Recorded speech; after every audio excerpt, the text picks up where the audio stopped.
Hey, what's going on, guys? Welcome back to the channel. Today we're going to be checking out the sequel to Paranormal Activity that came out in 2011, Paranormal Activity 2, directed by Todd Williams.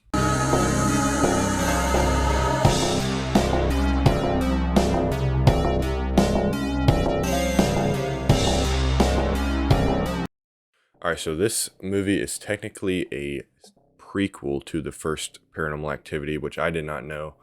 I thought I may have seen clips of this movie in the past. Like I said in my review of the first movie, I think I've seen multiple clips of this series and all these movies, but I just haven't sat down and watched all of them as a whole. And I don't think I've seen any clips of this movie going in. I didn't remember anything about it. It was all fresh to me. I think it must have been later movies that I've seen clips of, because this one didn't look familiar to me at all. It basically tells the story of Katie, the character from the first movie, either little sister or older sister. I can't remember. It's basically telling the story of them a couple months before, I think 6 months before the first movie takes place. And Katie and Micah actually make a return in this movie from the first movie, 6 months, like I said before, the events of that first Paranormal Activity. And it kind of just tells the story leading up to that first movie pretty much. So I wasn't sure this was a prequel. I'm not really sure why they went the prequel route. I guess it is kind of the only way to go in the story to keep it cheap. That's my only guess, because they can bring back those characters from the first movie without having to explain why they're there. It could just be set in the past before that first movie took place. And I think it does kind of blend together well for as much as they could do. From what I heard, this movie had a troubled shoot, especially in the beginning stages. But I'm not really sure why that was. I didn't really do my research on that part. And it's pretty soon to have a prequel in a series like this. You usually do. I mean, I don't think I've ever seen the first sequel to a movie be a prequel to that first movie. I don't think I've ever seen that done. I guess Pearl just did that with X not too long ago, but from especially older movies like that, I haven't seen it done. So the main character of this one is Sprague Graydon, which she plays a stepmom of this family that is the same family as the first one, at least Katie from the first movie. Like I said, I think she's her older sister, if I had to guess. She has a husband. Her husband has a daughter. It's her stepdaughter. And then they have a baby together. I think it's their baby. And they pretty much just moved into this house. And the family curse that came upon Katie in the first movie is coming upon the stepmom in this one. So I actually think that this movie's story was actually built and wrapped up better than the first one, in my opinion. I think it played out a little better. I think the camera work was a little better in this movie. It was definitely improved. I think the storytelling as a whole was improved. The first one was good, pretty good storytelling, but you could tell they were like on a very, very cheap budget, and it's impressive what they did with that cheap budget. You can definitely tell it's an upgrade on the storytelling from the first one to the second one. I thought it played out better. I thought it was better told. I think it was paced better as a whole and told better. As far as the jump scares, they had quite a few well set up jump scares for this style. I mean, it's not really my style of horror movie, and it's not my style to have just like a bunch of cheap jump scares. But for this type of movie, I think they were set up better in this one. So initially, it kind of tells the same story as the first movie. It just gets more people's perspective, because you have the daughter, which is the stepdaughter, which is a teenager. She has her boyfriend over. They experiment with a Ouija board. She also uses the camera as well.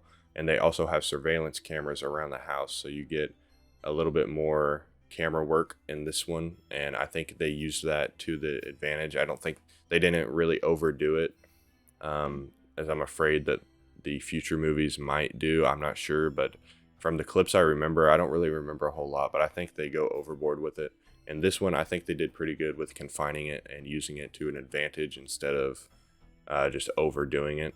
And it gave the movie more of a movie feel instead of coming from one camera the entire time. It gave it more perspective. It was able, I think they used it to tell the story better, which is why I think that improved more.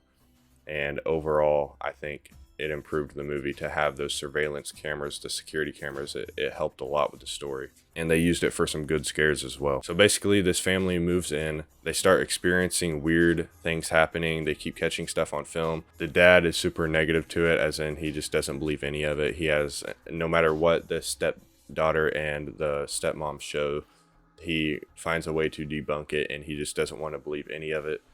Even though they have a maid at the beginning of the movie that can feel the presence of evil in the house, and she starts doing like burning sage around the house and trying to get rid of the evil spirits, and the dad actually fires her for it because he doesn't believe in it and he doesn't want that around the house. So the dad is really just trying to debunk the whole thing. He doesn't want to believe it.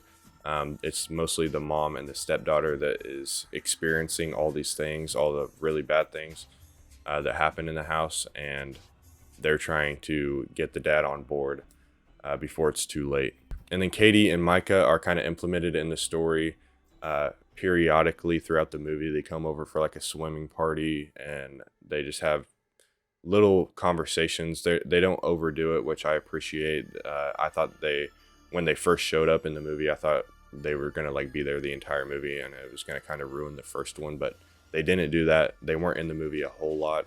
It was just short conversations that made sense as a prequel. So for Paranormal Activity 2, I am going to put it on the level of the first one as of right now. I'm going to give it a 3 stars rating, and I think that's fair because I actually found myself to enjoy it a little bit better than the first one.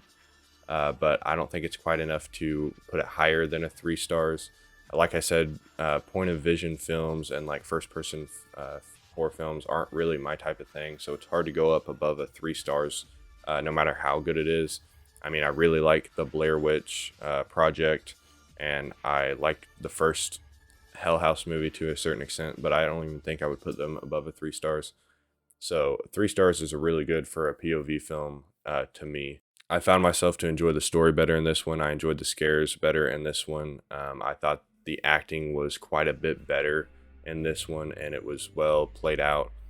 They seemed a little bit more like real characters. There were times where, like I said in the first one, you could just tell they were acting, but it wasn't nearly as often as the first one, and I think they played better characters in this movie, with it also bleeding well into the next movie. I think they did a good job at that. So I'm going to stick it right there with the first one at 3 stars. I think it was a good found footage film. So far, these movies haven't disappointed. I've heard they get rocky, but as of right now, on the second one, they're still pretty good. So let me know what you guys think of Paranormal Activity 2. What are your thoughts on it? Is it one of your favorites, or am I way off on this and it's like a fan disfavorite? Let me know down in the comments. We can have a conversation about it. Let me know if you guys are going to enjoy the future Paranormal Activity reviews, and I will see you in the next one.